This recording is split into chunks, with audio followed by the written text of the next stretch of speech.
O governo só pensa que o manejo do governo vai riba de parte do ministro não só, do gabinete. Por isso não está verdade. O ministro não pode fazer nada se não tem sustento de todo o departamento. E por isso, em período aqui do gabinete Mike Eman II, nós estamos fazendo mais esforço para integrar o manejo de todos os 9 ministros,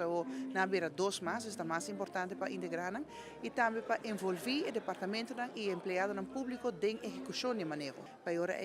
todo o departamento na altura e procurar para não parte do manejo vai cumprir. É uma tremenda iniciativa e botar mira verdade a participação de todo o chefe do departamento na grande. No nosso caso, visa como DTI, nós temos relação com diferentes instâncias, então é importante para realizar conjuntamente, nós temos que lograr certa meta, então é importante para o crescer a nível mais alto, para tu compreender que é importante, que nós não queremos trabalhar de outro, mas nós temos integrado 13 produtos Aruba para adiante. Lo que me é bonita de apresentação não que bopo haya como diretor vista de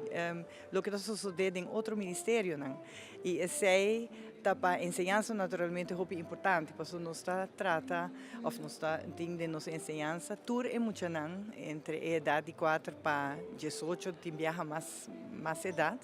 e botar com outro ministério não quer fazer certa atividade não que tem não visão não e para nós é importante para acoplar nesse e para conjuntamente nos trabalhar como governo para nossa juventude. Como DOE, nós temos a contribuição que nós fazemos no último ano. No último ano que nós temos cambio a um lugar para a situação infraestrutural, onde o DOE tem um rol importante para preparar o projeto,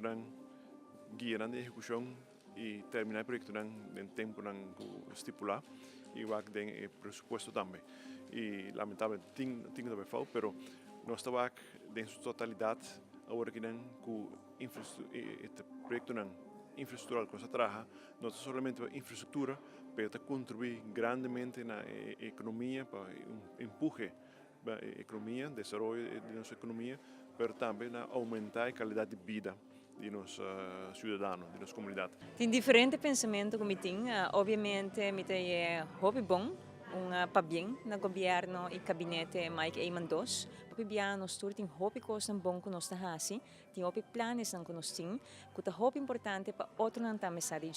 e a integração é hobby importante, pois se é seguro, me aplaudir a iniciativa aqui, que arriba nós mais cerca de outro e a contribuir nesse.